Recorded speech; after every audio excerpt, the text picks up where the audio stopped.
Merci, monsieur le représentant de LTM, de m'accorder ces moments pour donner un aperçu de mon passage ici à la faculté de théologie protestante et des sciences des religions de Ndunge. Je suis Mbouté Madeleine. Je suis né le 28 novembre 1959 à Bayangam, à l'ouest, dans le département du Punki, dans la région de l'Ouest Cameroun. J'ai passé une jeunesse joyeuse dans l'église évangélique de Cameroun, au plateau, où j'ai été confirmée en 1973 comme chrétienne. Et c'est dans cette paroisse, chantant joyeusement dans la chorale Unité, une brillante chorale dont la prestation est bilingue en français et en anglais, que j'ai appris vraiment à vivre des moments de contemplation et de profonde intimité avec Dieu. Et j'avoue que ce fut exaltant. En 1978, j'ai été obligée de partir de Bafoussam parce que après les études dans l'école des infirmiers de Bafoussam, j'ai été affectée à Yaoundé à l'hôpital central. Et j'ai travaillé donc dans cette structure hospitalière de référence du Cameroun de 1978 à 1982. Mais la particularité de ma vie et la joie qui m'amène à être aujourd'hui dans le sacerdoce, c'est qu'en 1981, quelque chose de spécial s'est produit dans ma vie. Dans la nuit du 14 au 15 août 1981, il s'est produit un grave accident sur la route de Balmayo. Et dans cet accident, ont péri 4 personnes. Il y avait M. Nomo qui était le directeur de la Société Générale ou Camerounais de Banque de Balmayo, avec un certain Jean, professeur ici au lycée de Manengouba, qui était son ami. Le banquier, avant d'être nommé à Balmayo, travaillait ici en Konsamba. Et quand son ami professeur, enseignant des lycées, a pris les congés en 1981, il est allé à sa rencontre. Et les deux ont pris 2 jeunes filles avec lesquelles ils sont allés à l'aventure, dans l'aventure à Yaoundé. Et curieusement, malheureusement, la tragédie qui leur coûta la vie arriva parce qu'au retour, les 4 ont trouvé la mort sur le chemin au retour vers Balmayo. Le 15 août, non, comme je travaillais à l'hôpital central parce que j'avais fait l'école des soins infirmiers de Bafoussam et avait été affecté à Yaoundé, j'étais donc à ma 3e année au service de pavillon Lagarde, qui était le service de médecine.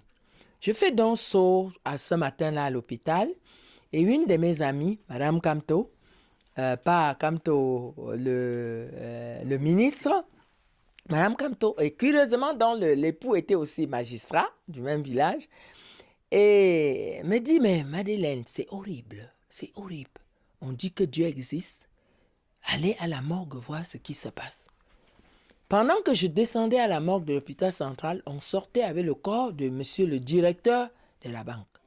Et quand je suis descendu à la morgue, j'ai vu le corps de ce professeur de lycée, du lycée Manungouba, et dont j'ai découvert la petite sœur par la suite, Suzanne Boyine, qui est ma grande amie, parce que c'est en témoignant qu'elle m'a dit que c'était mon frère aîné.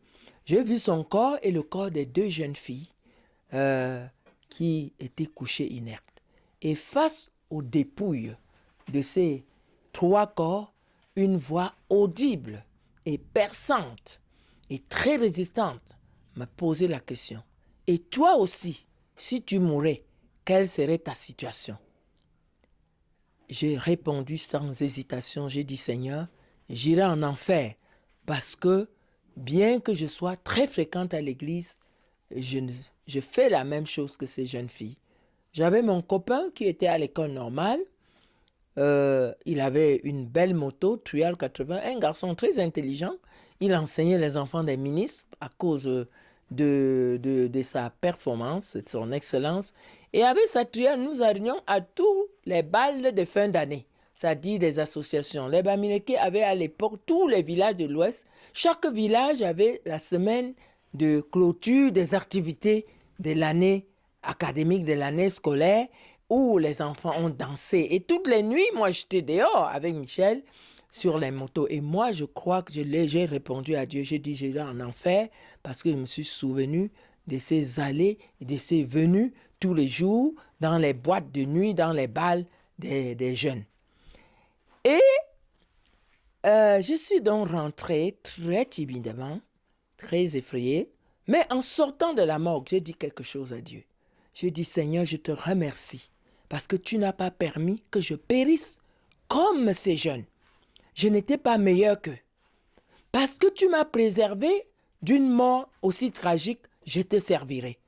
Je te donne ma vie aujourd'hui et je cheminerai à ta suite.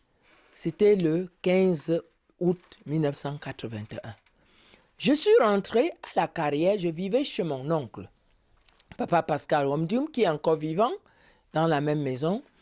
J'ai pris le bus, on prenait le bus à l'hôpital central et on descendait au carrefour Carrière, avant Jean Vespa.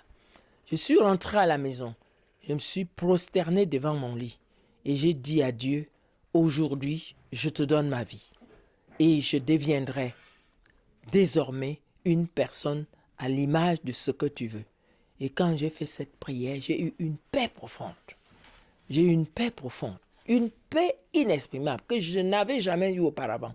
Parce qu'auparavant, j'avais une crainte de l'enfer. J'avais peur de mourir. J'avais une grosse peur de la mort. Je me disais, je vais mourir. Et je n'étais pas sûr d'être sauvé, bien que j'allais à l'église. Mais après cette prière, j'ai eu une paix profonde. Et dès les jours qui suivaient, j'ai commencé à prêcher dans les bus. Quand je prenais le bus pour l'hôpital central, je prêchais du carrefour Carrière jusqu'à ma descente à l'arrêt de l'hôpital central. J'ai eu envie de partager ce que j'avais vécu avec les amis dans le service. Et j'ai commencé à prêcher. Et ce jeune fiancé lequel j'allais en boîte, quand il est revenu des vacances, puisque je sortais de Bafoussam où ses parents étaient venus me demander la main, quand il est revenu des vacances de Fouman, où étaient ses parents, nous ne nous sommes pas entendus. Parce qu'ayant donné ma vie à Dieu, j'avais décidé que je ne peux plus coucher avec un homme en dehors du mariage. Je garderai ma vie, pure pour Dieu, jusqu'à ce que je trouve grâce d'avoir un époux. On ne s'est pas entendu, on s'est séparés. Mais ça ne m'a pas dérangé. J'ai continué à prêcher, à prêcher, à prêcher, à prêcher. Maintenant, Dieu a mis sur mon chemin un monsieur de Bafout, monsieur Sagno, qui était malade d'une insuffisance rénale. Et momentanément, maman Nana Marthe, qui a été enterrée le 13 mai dernier, Dieu l'a mis sur mon chemin. C'était une femme qui travaillait au ministère de la fonction publique, une femme très petite de corps, mais très tonique dans l'évangélisation. Et j'ai donc rencontré cette maman qui m'a aidé à m'édifier, à prendre de l'envol avec Dieu. J'ai connu le Centre national d'évangélisation qui est à l'entrée à la faculté de théologie, où tous les dimanches, il y avait des réunions d'édification des chrétiens de toutes les obédiences protestantes, c'est-à-dire de toutes les obédiences, mais des chrétiens. L'essentiel, c'était l'édification. Et voilà comment, avec la rencontre de ce centre, le groupe biblique des élèves étudiants du Cameroun, j'ai grandi. Et en 1982, j'ai réussi brillamment au concours d'entrée à l'INJS, où au bout de 4 ans, je suis sorti cadre d'éducation physique et j'étais affecté à Berthois. Je continuais à travailler, mais j'avais une soif ardente de devenir pasteur parce que j'avais envie, je prêchais aux gens. Mais je disais à Dieu, si jamais tu me donnais une foule beaucoup plus grande, je serais content de voir autant de gens sauvés. Et c'est ainsi que, en 1982, quand j'entre à l'INJS, je sors en 1986, je travaille à Berthois, j'encadre les mouvements des jeunes. Mais quand, en 1991, on a lancé l'appel, la candidature aux premières femmes de devenir pasteur. J'ai répondu donc à cette sollicitation de l'Église évangélique du Cameroun et j'ai été admise à la faculté de théologie protestante de Yaoundé, comme on l'appelait en ce moment. Donc, à la sortie de la faculté, en 1996, j'ai travaillé tour à tour dans la paroisse de Kolndongo, qui est Kolndongo 1 aujourd'hui, 2 années. Après, on m'a affecté à Bangwa, où j'étais aumônière d'hôpital, aumônière de collège et responsable de cette paroisse. C'était vraiment des expériences très exaltantes. Mais le ministère à Bangwa fut aussi un peu stressant parce que ce n'était pas facile de voir les jeunes mourir. Ce n'était pas facile. Vous savez, aumônier, c'est qu'on vous appelle à tout moment aux cheveux des gens. Vous connaissez les malades, vous voyez un jeune qui entre, vous savez qu'un cancer gravite, au point où il ferme les yeux. Ce qui m'a le plus bouleversé, c'est qu'un jour, un jeune gars, Batoufam, c'est-à-dire Batoufam, c'est à côté de Bangwa, il mourait. Je l'avais vu tout le temps, on causait, il avait cru à l'évangile, mais je ne savais pas quelle était sa vie. Le jour que ce garçon mourait, je suis arrivé dans la salle. Et pour me traduire qu'il avait commis l'adultère, il me montrait le bout de son sexe.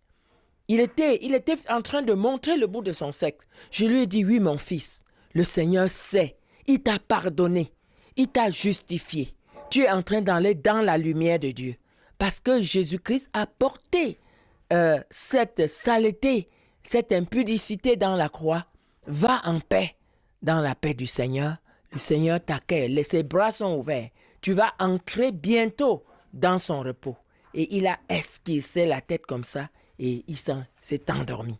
Mais j'avais été très bouleversée parce que c'était un jeune enfant qui avait perdu sa mère tôt. Et devant l'angoisse de son père, qui avait élevé seul cet enfant, qui mourait à la vingtaine, j'étais vraiment bouleversée. Donc mon ministère à Bangwa n'a pas été facile. À cause, j'ai connu des moments de joie parce que je commençais le lundi, la ronde à la maternité avec les nouveau-nés et je finissais à l'isolement, c'est-à-dire les tuberculeux. Et ce n'était pas facile. Après cette année, je travaillais à Banga. Après cette année à Bangwa, j'ai connu la suspension. L'église m'a mise dehors parce que, bon, comme j'étais enseignante d'éducation physique, l'église a estimé, mais c'était des montages, vraiment. C'était des montages de quelqu'un même de mon village. Mais ce qui me réjouit, c'est que j'ai pardonné à cette personne avant sa mort.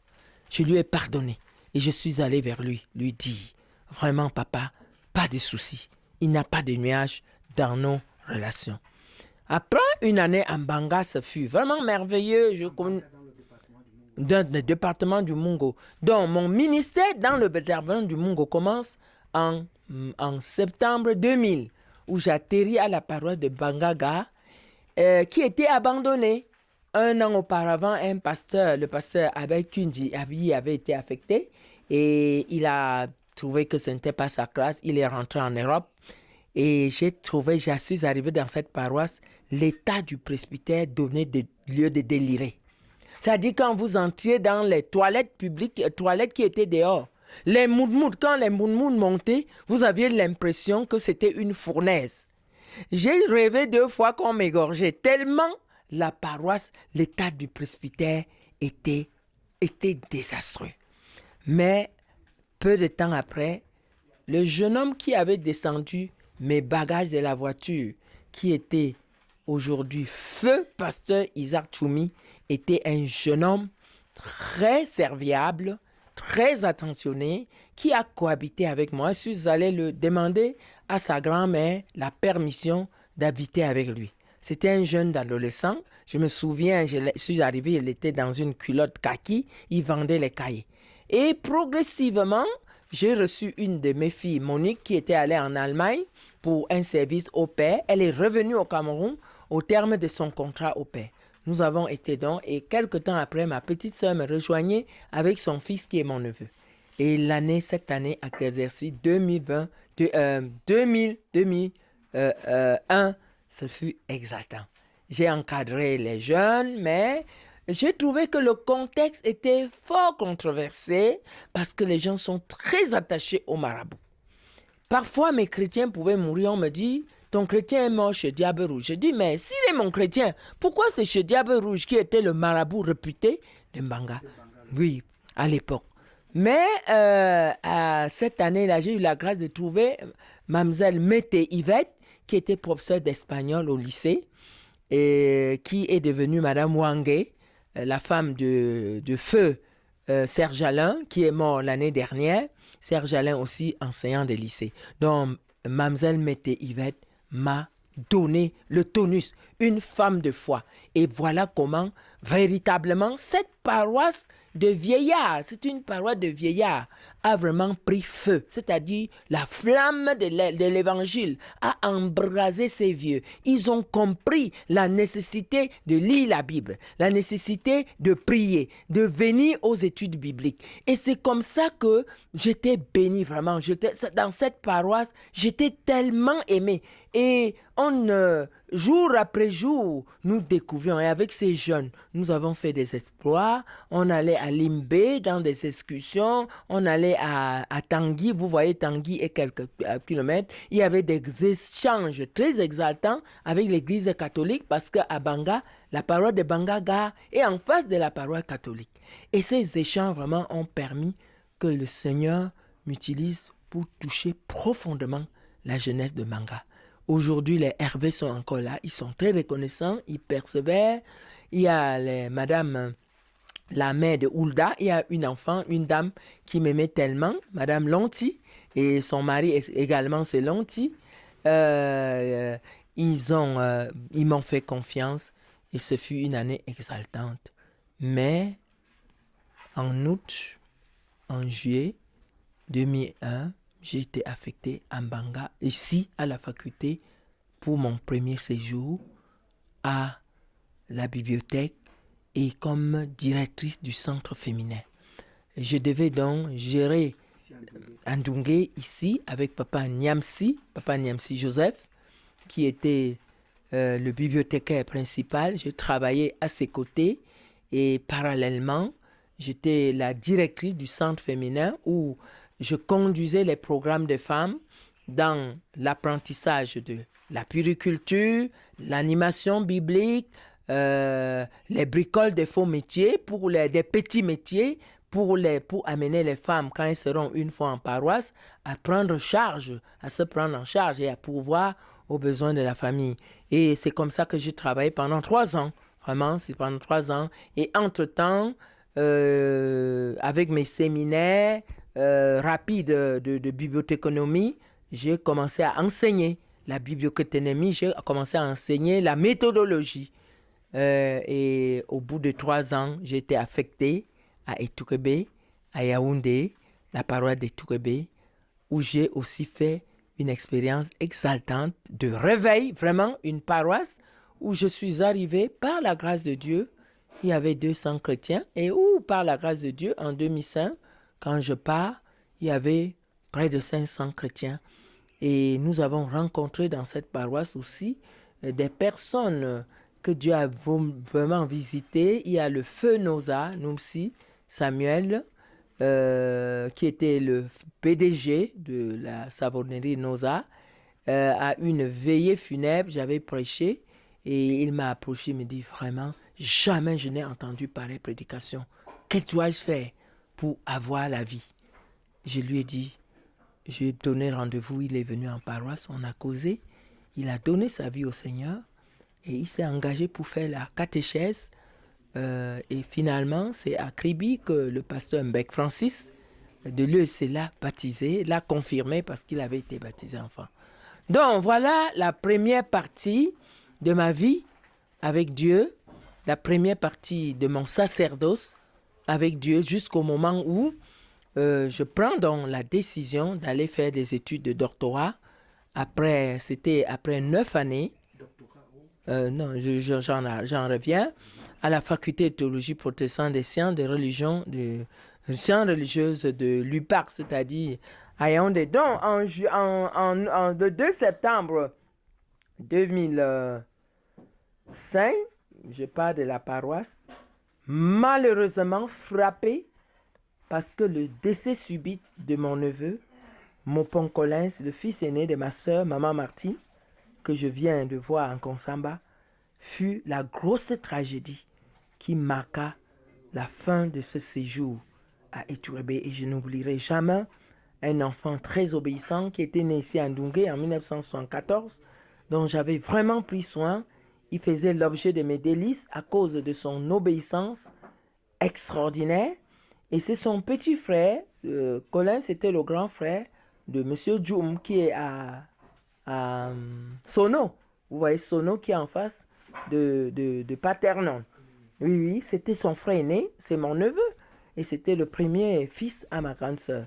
Ce fut tragique. Et donc, voilà la première partie de ma vie avec Dieu.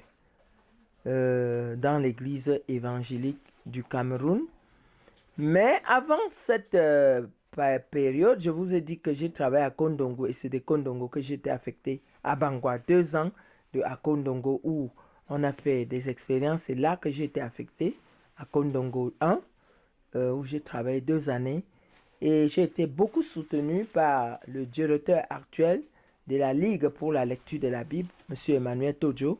Il était à ses débuts et le pasteur Tchakoute Meza m'a fait confiance et il a permis que je travaille avec Todjo. Donc voilà la première partie de ma vie. D'accord. Et maintenant, la seconde partie? La seconde partie, monsieur le représentant des LTM, c'est des études de doctorat. C'est les 5 années de recherche à la faculté de théologie protestante des sciences religieuses de l'UPAC que j'ai trouvé vraiment formidable. J'ai aimé ce séjour. Là où j'avais été pendant 4 ans pour mon premier séjour, j'ai eu le bonheur d'y rentrer pour 5 années. 4 ans sur place là-bas et 1 année à l'université de Lausanne pour des recherches. J'ai aimé véritablement parce que la recherche est exaltante. L'homme se découvre. Quand vous n'avez pas été frotté aux recherches, vous ne pouvez pas mesurer vos potentialités. Et voilà pourquoi je ne sais pas quel chercheur qui disait que, quel contemporain, je ne sais pas si c'était Martin Luther King, je ne sais pas qui disait, il y a quelqu'un qui a dit que si vous n'avez pas confiance en vous-même, vous ne pouvez pas avoir confiance en Dieu. Si vous n'avez pas foi en vous-même, vous ne pouvez pas avoir foi en Dieu. Ce fut une belle découverte. Après 10 ans sur le terrain, ce n'était pas évident de raborder des exégèses. Parce qu'en théologie, les sciences bibliques qui se font dans 2 disciplines, l'Ancien et le Nouveau Testament, ont ce qu'on appelle l'exégèse, c'est-à-dire traduit le texte des langues originales qui sont l'hébreu et le grec en français et sorti le sens littéral du texte, mais quand même fait une herméneutique, c'est-à-dire une interprétation du texte qui le rapproche du contexte de notre existence, mais en ressortant le message central que Dieu voulait. Donc, quand je suis reparti à la faculté, moi qui avais soutenu un mémoire de maîtrise en 1996 dans l'Ancien Testament sur la dynamique de la foi dans l'Ancien Israël, ça n'a pas été évident parce que quand on n'étudie pas les langues bibliques, vous oubliez. Mais c'est avec beaucoup de joie, on s'y est mis. Et malheureusement, je n'ai pas fait la théologie biblique. Je me suis orienté vers la théologie systématique parce que l'icône de l'Église évangélique du Cameroun, l'icône de la théologie africaine, qui était le professeur Jean-Samuel Njetoya, m'avait enseigné en maîtrise. Et j'ai pris goût de la systématique. J'ai vraiment aimé. Et c'est pour cela que quand je suis retourné pour faire les études, je me suis orienté en systématique. Parce que le fait qu'il m'ait enseigné en dernière année m'avait donné le goût de cette matière. Et voilà comment j'ai fait mes recherches dans ce domaine, dans les différents séminaires, à Paris, dans les 2 semaines, à Lausanne, en Chambéry, en France et tout. Et ça avait été vraiment exaltant Donc, quand je soutiens ma thèse de doctorat, le 3 décembre 2010, à l'UPAC, sur la crise spirituelle au sein de l'Église évangélique, comme illustration de la crise des églises membres du CEPCA, c'est-à-dire du Conseil des églises protestantes du Cameroun. C'était après une analyse vraiment approfondie de ce que l'Église évangélique a vécu de 2017 jusqu'en 2022 et qui continue, parce qu'on ne peut pas dire que c'est fini. On a abordé les pistes de la réconciliation, mais on est encore dans la crise parce que les mêmes mentalités des cochons, les mentalités rétrogrades persistent. Et dans cette thèse, il était question pour moi de démontrer que la crise spirituelle est due au fait que les gens n'ont pas connu la conversion. On ne naît pas chrétien, on le devient. Les gens ont le vernis religieux. Ils viennent à l'église. Et parce qu'au Cameroun, les femmes mettent les faux cheveux, comme les faux cheveux, les faux ongles, les faux trucs, les gens pensent que même à l'église, ils peuvent simuler la foi. Mais en réalité, quand Jésus-Christ n'a pas touché votre cœur, vous n'avez pas connu la profondeur de la conversion, la nouvelle naissance, et que vous ne vous êtes pas engagé dans le chemin de la repentance, qui est la repentance qui se structure en 3 étapes. La conviction du péché, c'est-à-dire reconnaître que vous êtes coupable.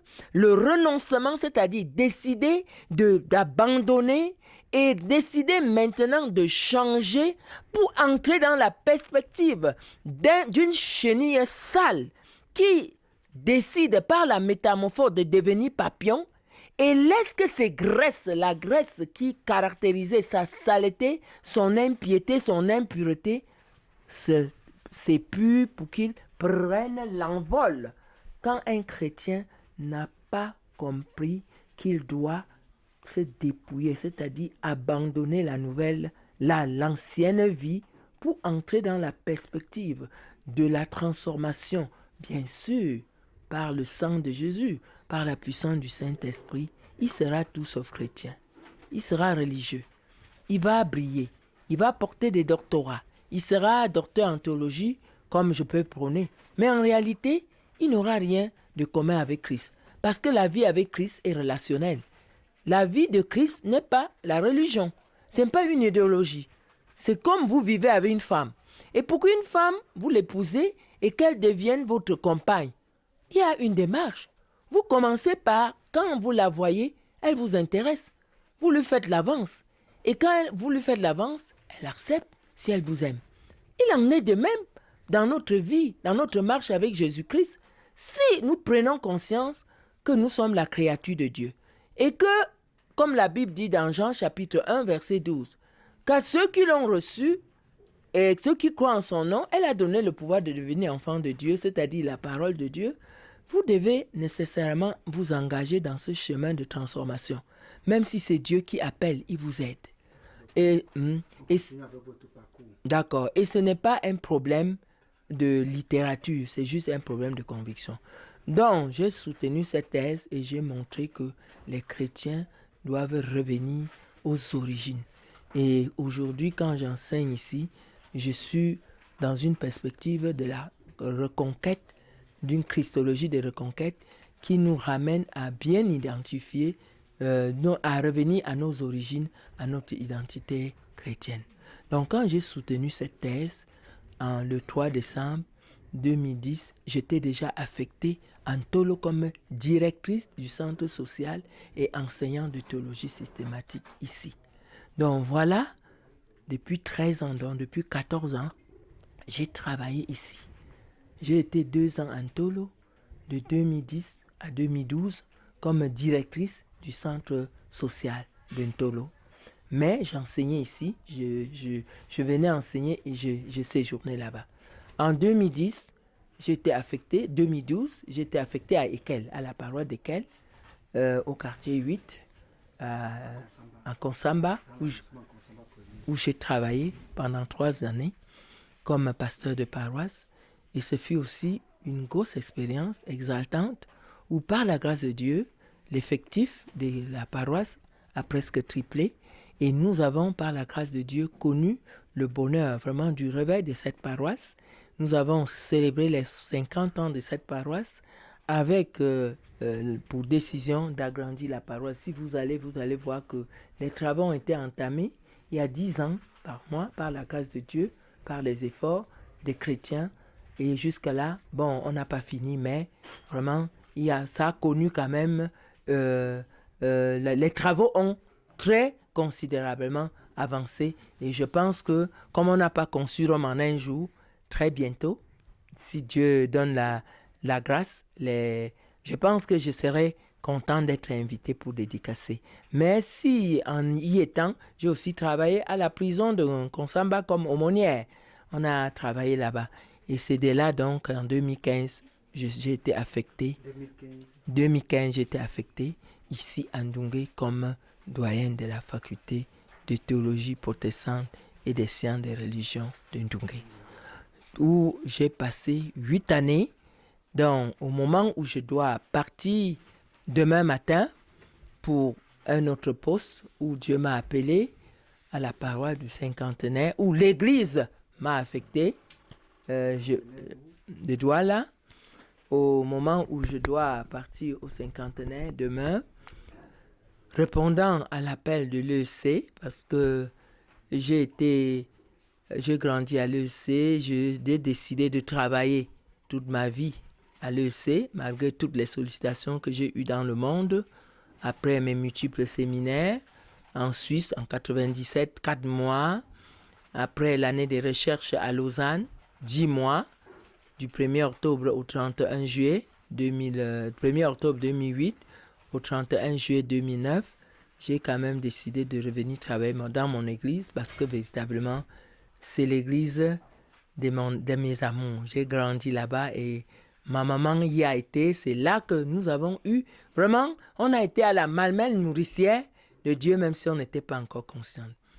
J'arrive donc ici en 2015, par la grâce de Dieu, en remplacement du révérend docteur Kwanga Benjamin, paix à son âme, qui est mort en 2020.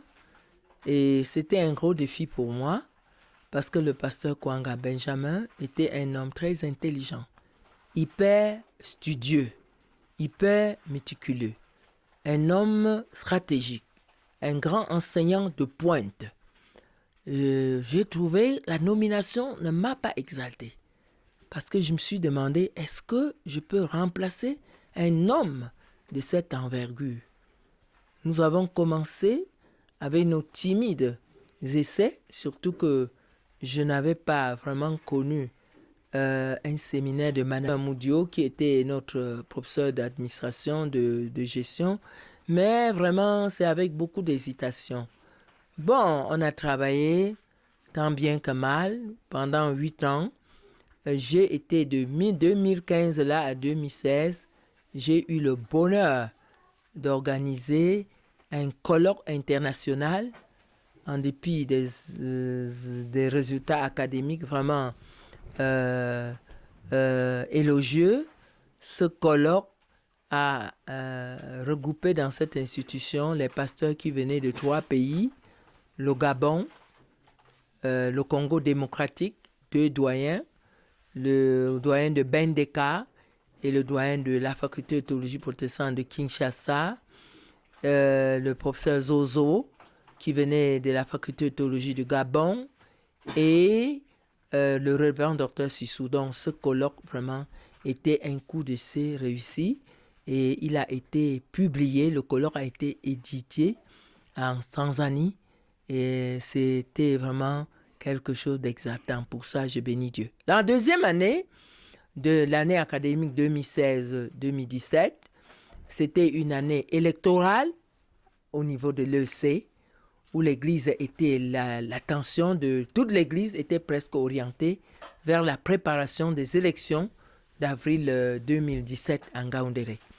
Mais sur le plan académique, avec la collaboration de plusieurs étudiants, de plusieurs collaborateurs, c'est-à-dire les professeurs, on a travaillé vraiment en parfaite harmonie. Mais ma joie au cœur de mon passage ici, c'était les relations que j'ai eues avec les étudiants. Nous n'avons pas seulement eu les relations enseignants-apprenants, nous avons beaucoup plus eu les relations d'amitié, frères et sœurs, les relations mère-fils, mère-fille, et les relations d'encadreurs. Et nous avons cheminé avec ces jeunes filles, avec ces jeunes gens, avec les épouses de ces pasteurs, ces étudiants comme des amis. Nous étions une faculté famille. Nous partagions tout ensemble, les joies dans les moments de célébration nuptiale. On pouvait les accompagner dans des contrées très lointaines, que ce soit des deuils. Mais j'ai connu aussi des moments difficiles parce que quand un étudiant perdait un enfant, ce n'était pas évident. Maintenant, l'année 2017-2018, je ne savais pas que je devais être là. Avec le statu quo au niveau de l'église, les activités ont été un peu paralysées. Et c'est là où a commencé la galère. Travailler sans salaire. Où les enseignants, jour après jour, pouvaient me harceler pour leur dû. Et avaient raison, parce que l'ouvrier mérite son salaire. Ils donnaient le meilleur d'eux-mêmes pour que les étudiants soient encadrés. Mais en retour, comme l'église n'avait pas moyen, on n'avait pas de salaire pour les payer. Et l'église faisait des virements fictifs, des virements à la CAMED. C'est-à-dire que la CAMED devant déjà beaucoup d'argent, des millions, des centaines de millions à l'église. L'église procédait à des virements que nous ne pouvions pas toucher. Et en ce moment, je suis au paquet.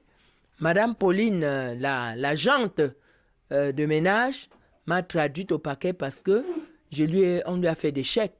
Et moi aussi, j'ai des chèques, c'est-à-dire j'ai un salaire de près de 5 millions à la CAMED parce que quand l'église virait, nous ne pouvions pas toucher.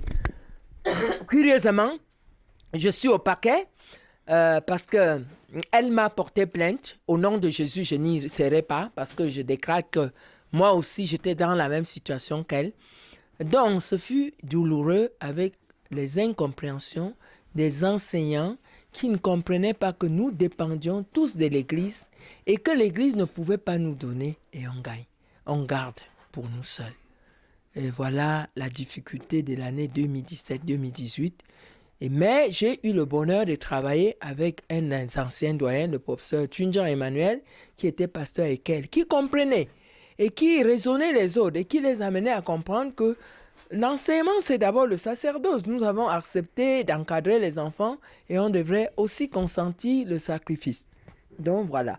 De 2018 en 2019, l'effectif baisse.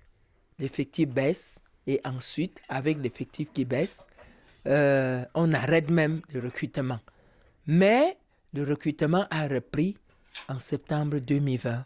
Et la promotion espoir, la promotion des délices, la promotion aux qualités académiques supérieures, aux qualités morales supérieures, aux qualités spirituelles et éthiques. Vraiment, de ces hommes et ces femmes distingués, cette promotion de 40 était une promotion caractéristique. Leur recrutement par concours, ils ont fait un concours écrit et un concours oral à la direction de l'église. Le concours écrit ici, le concours oral, ils sont allés à la direction de l'église. Je pense que les 3 années passées, les 3 dernières années, avec cette promotion espoir qui vient de sortir, a été le paradis sur la terre. Nous avons découvert qu'au cœur du désert, Dieu peut travailler. Et voilà pourquoi nous avons compris que Dieu fait jaillir des fleuves d'eau vive dans le désert, comme Ésaïe le décrit. Et ce fut des moments aussi, des conflits caractéristiques, avec des incompréhensions énormes, des dénigrements, des insultes, des blâmes. Je suis passé pour ridicule pour plusieurs, mais véritablement, j'ai eu la joie profonde.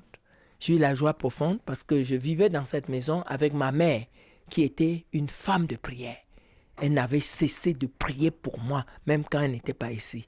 C'est pour cela que j'ai beaucoup ressenti le vide quand elle est décédée en 2021. Brutalement, ici, elle revient pour 4 jours. Et en 4 jours, je la mets à l'hôpital un vendredi à 23h. Et samedi, avant 13h, elle était passer de la vie au trépas. Donc, au moment où je parle de cette faculté, je dois retenir que par la grâce de Dieu, Dieu s'est servi de notre faiblesse pour glorifier sa vie. Voilà un bâtiment de master que mes amis ont construit pour 20 millions. Vous allez voir ça dehors.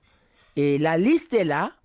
On la sortira avec ce que chacun a donné dans les détails et ce que la gestionnaire a dépensé pour que le chantier soit à ce niveau.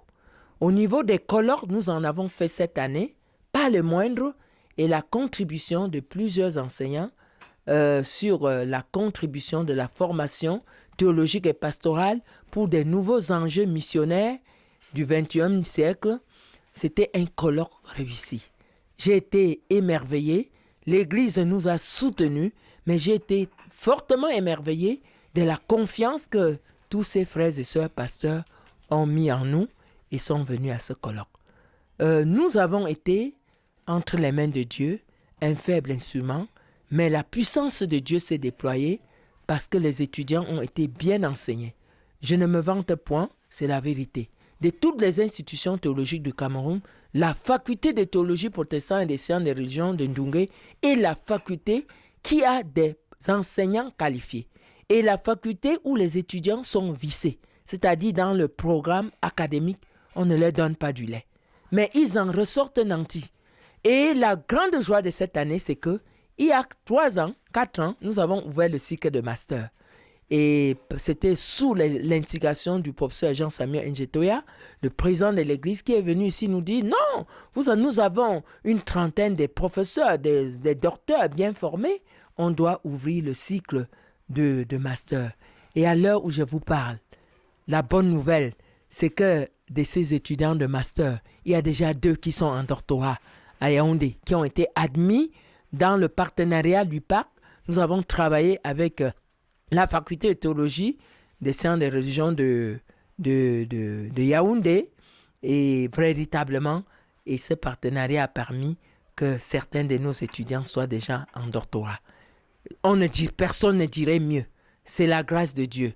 Nous ne pouvons pas nous vanter. Qui sommes-nous? Entre-temps, vous connaissez ceux qui sont morts. Le professeur Twinjan Emmanuel est mort. Le pasteur Bissou Emmanuel est mort. Le pasteur Wamba Fabien est mort. Le pasteur Kwanga Benjamin est mort. Le pasteur Seyaz est mort l'année dernière. Comme vous le savez, le professeur Jean-Samuel Njetoya, qui mourait le 16 juin, c'était après le professeur Con Robert, le philosophe de l'Église. Or, combien d'enseignants? 3 enseignants encore en fonction, c'est-à-dire 4. Je dirais, Papa Twinjan, il était en fonction, il est mort à 64 ans. Benjamin, il avait 59 ans en fonction. Seyaz, qui avait 53 ans, le docteur Seyaz, en fonction. Le professeur Con Robert, né en 66, en fonction. Et enfin, le président de l'Église.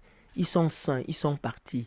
Ina, que vous connaissiez, qui était principal de Janda, qui enseignait ici, qui avait épousé un de nos pasteurs, ils sont tous partis. Qui suis-je? Au moment où je pars, je plie mes bagages. Pasteur Sobjo, qui était en retraite, un patriarche qui a fait son temps, qui a marqué positivement cette institution entre 1988 à 1993. Et au moment où nous partons, c'est vrai, nous avons eu le bonheur de voir la genèse de la crise, la genèse de la réconciliation de l'Église. Le 12 juin 2020, ici, dans cette chapelle que Dieu nous a fait grâce de rénover de nos propres poches, parce que le Seigneur nous en avait intimé l'ordre, que ma maison ne doit pas être la ruine. La première séance, la première réunion de réconciliation de l'EC s'est tenue sous la coordination du pasteur Charles-Emmanuel Njike de regrettée mémoire. Et ce que Dieu a commencé ici, 1 an, 6 mois après, en décembre 2021, aboutissait à la mise sur pied d'un bureau de transition. Et nous pouvons nous réjouir. Ce fut à la faculté. On cherchait un lieu neutre.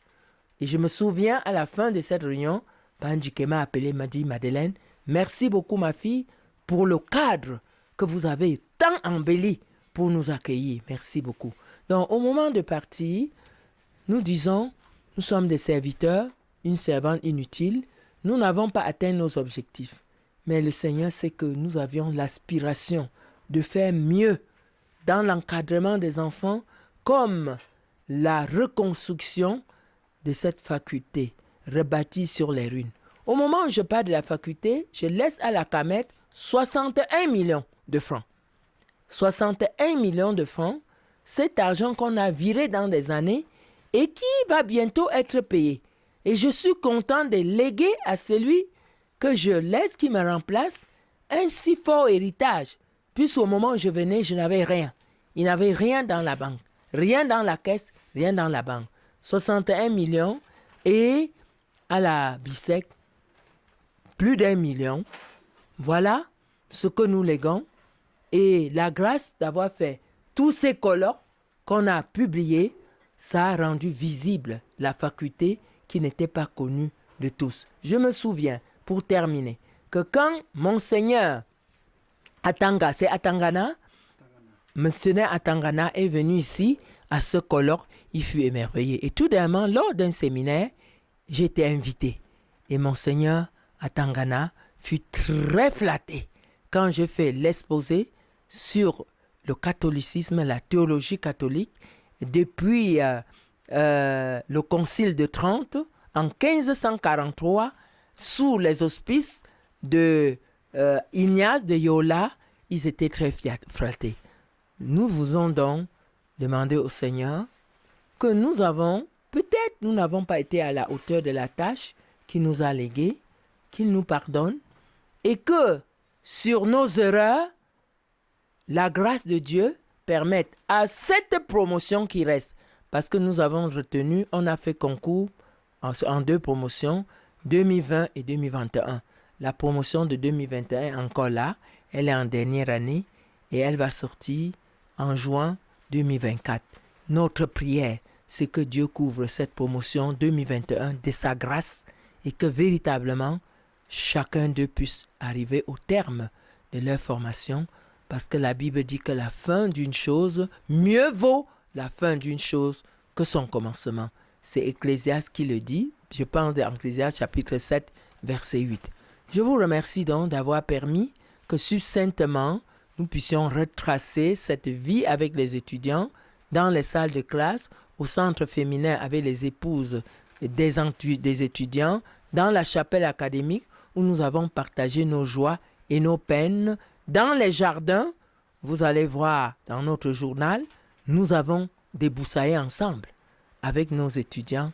Nous étions partout ensemble, au champ, débroussaillant, mangeant. Nous avons été partout ensemble comme des amis. Le Seigneur nous a soutenus. C'est vrai, il y a eu quelques brebis galeuses, parce que c'est un grain d'archi qui fait pourrir tout le sac. Mais nous disons que même ceux et celles qui ont fermé les yeux sur la lumière, que partout où ils sont maintenant, dans l'obscurité, ils se plaisent dans le péché, pour les quelques-uns que la lumière de Dieu les visite et qui reviennent à des situations nobles. Mais la promotion Espoir, oui, elle rappelle Jean-Bernard Sonkwe, qui est mort de cancer le 14 janvier 2018. Nous avons beaucoup pleuré, moi, parce que cet enfant, je l'avais vraiment pris dans mon sein comme mon enfant. On a tout fait, malgré toute l'attention, il n'a pas survécu.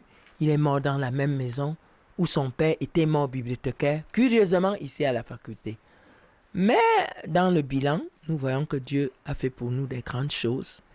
Et au moment de partir, nous lui disons merci, nous lui rendons grâce pour le souffle de vie qu'il conserve et nous disons au Seigneur que les autres croissent et que dans la grâce de Dieu, ils puissent demeurer la boussole de tous ces étudiants que nous laissons, tous ces enseignants et même celui qui a pris le décanat, que Dieu lui accorde la grâce de diriger de la manière où Dieu sera au centre mais aussi et surtout que ces étudiants qui sont allés sur le terrain influencent positivement l'Église du Seigneur pour le réveil, un réveil effectif qui va impacter la société camerounaise où les repères chrétiennes ont foutu le camp, où les énormités, les monstruosités sont encouragées et les valeurs cardinales de la foi,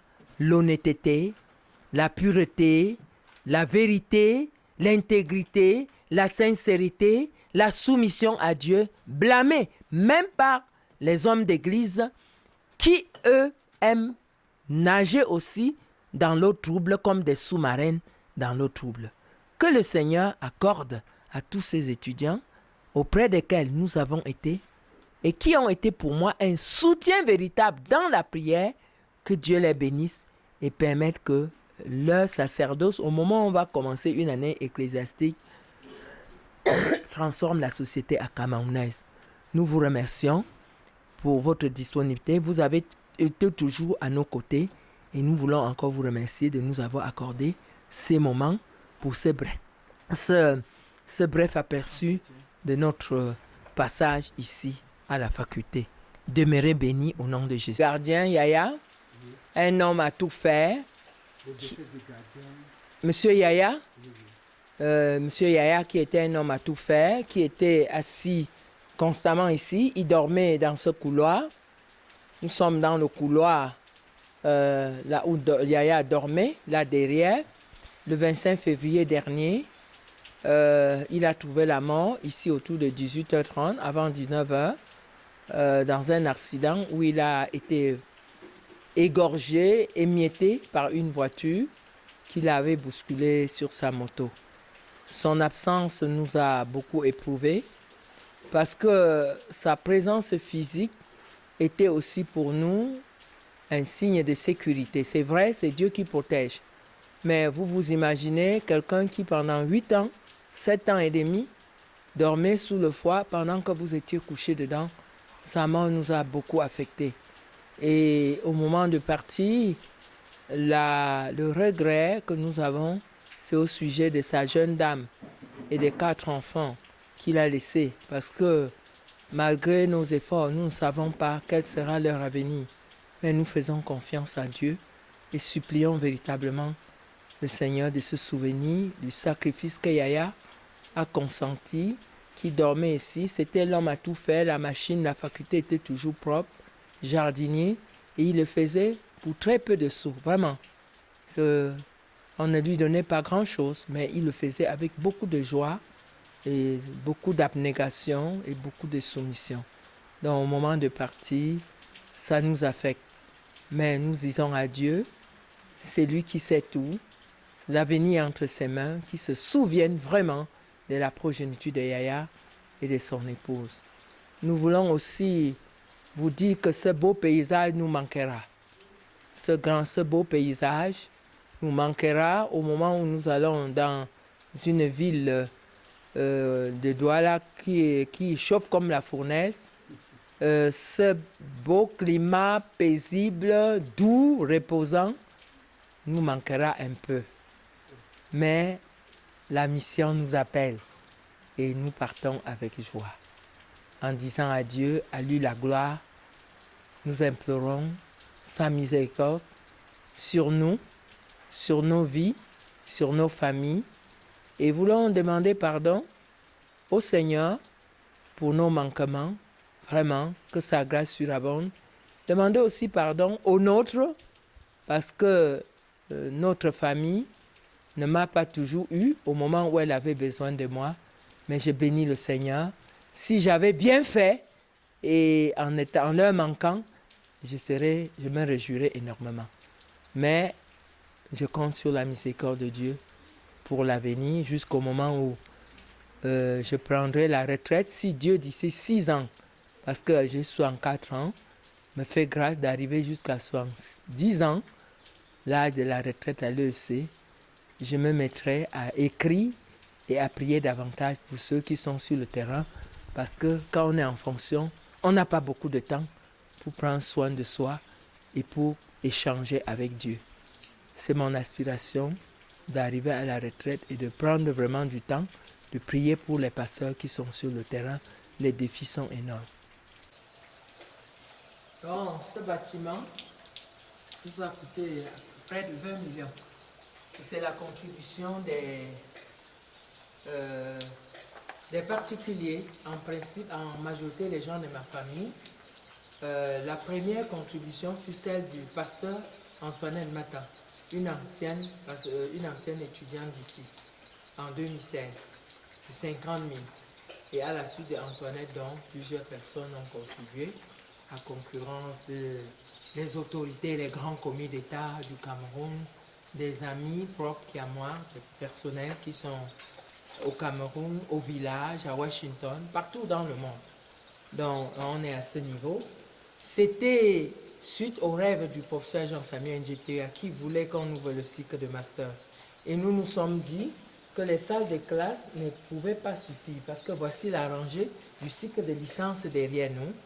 Et à l'époque, il y avait aussi l'école, le cycle baccalauréat. C'est pour cela que nous avons trouvé utile et urgent de mettre sur pied ce bâtiment. Et de tous les bâtiments que vous voyez à l'institution, seul celui-ci est la contribution des nationaux. Ce bâtiment derrière a été conçu par la CEVA, c'est-à-dire une organisation chrétienne qui travaille avec les églises du monde entier. Le bloc même par la MEU, c'est-à-dire l'église de Westphalie, une église en Allemagne. Et seul ce bâtiment est la contribution unique des pasteurs et des chrétiens de l'EEC. Thank you. Au moment de partir, je te confie cette chair sur laquelle nous t'avons servi, afin que tu restes béni, nos successeurs au nom de Jésus. Amen.